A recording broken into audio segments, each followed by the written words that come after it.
Saya Bismillahirrahmanirrahim. Assalamualaikum warahmatullahi wabarakatuh. Waalaikumsalam warahmatullahi wabarakatuh. Innal hamdalillah nahmaduhu wa nasta'inuhu wa na'udzu billahi min syururi anfusina wa min sayyiati a'malina may yahdihillahu fala mudilla lahu wa may yudlil fala hadiya lahu. Hadirin yang saya hormati, pertama-tama dan yang paling utama, marilah kita panjatkan puja dan puji syukur kita kehadirat Allah Subhanahu wa Ta'ala yang mana telah memberikan kita beribu-ribu nikmat sehingga kita bisa bangun pagi, sholat subuh, membaca Al-Quran.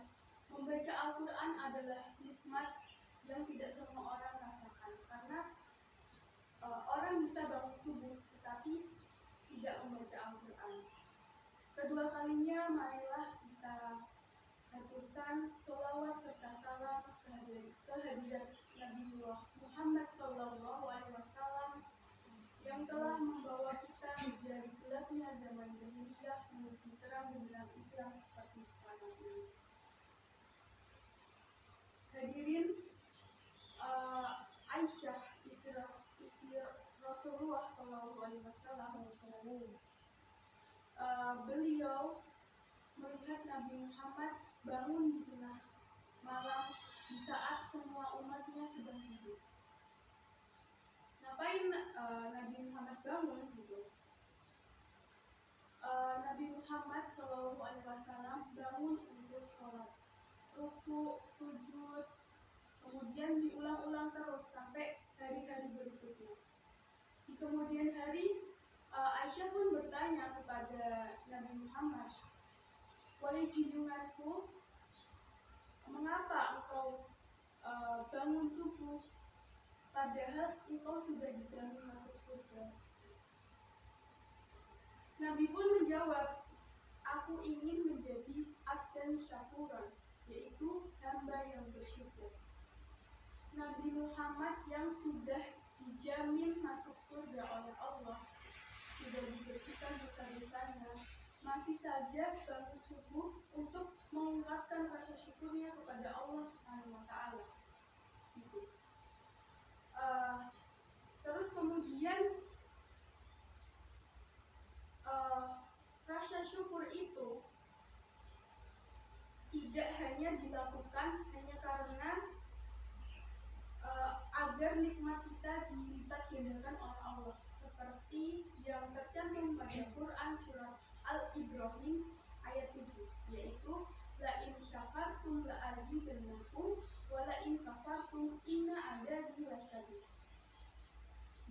Jika kamu bersyukur maka akan ditambah nikmatmu, tetapi jika kamu kufur maka adab Allah sangat pedih.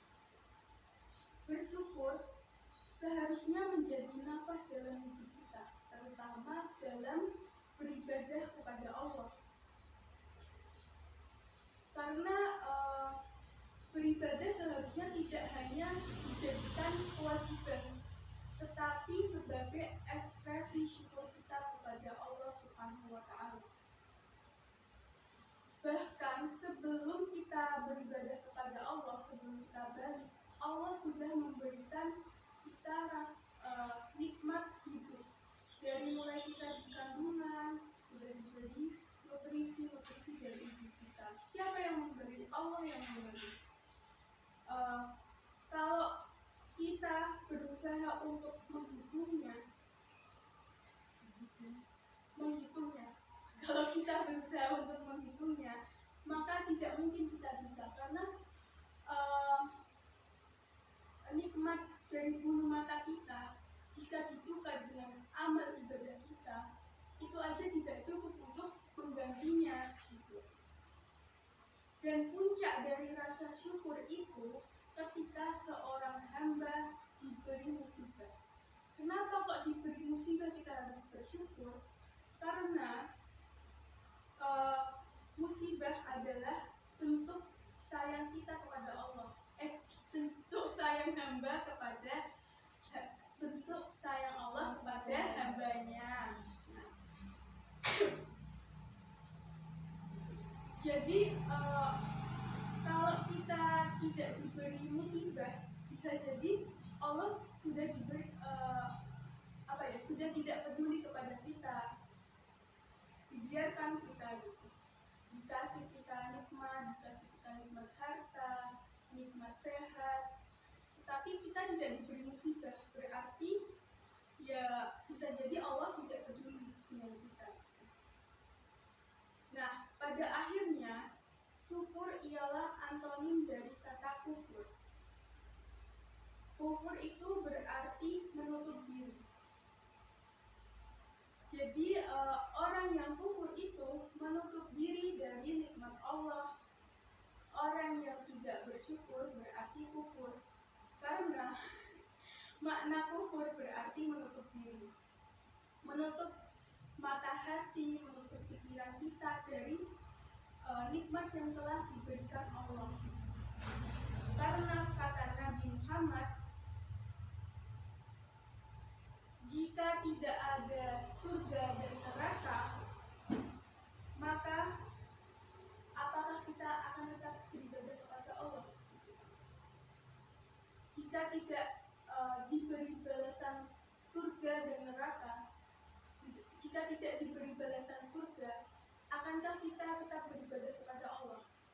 Nah, tanyakan kepada diri kita sendiri.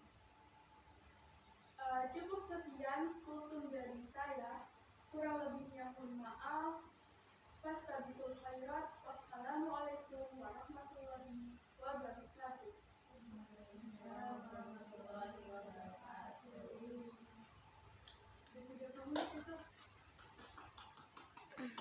Gak kerekam.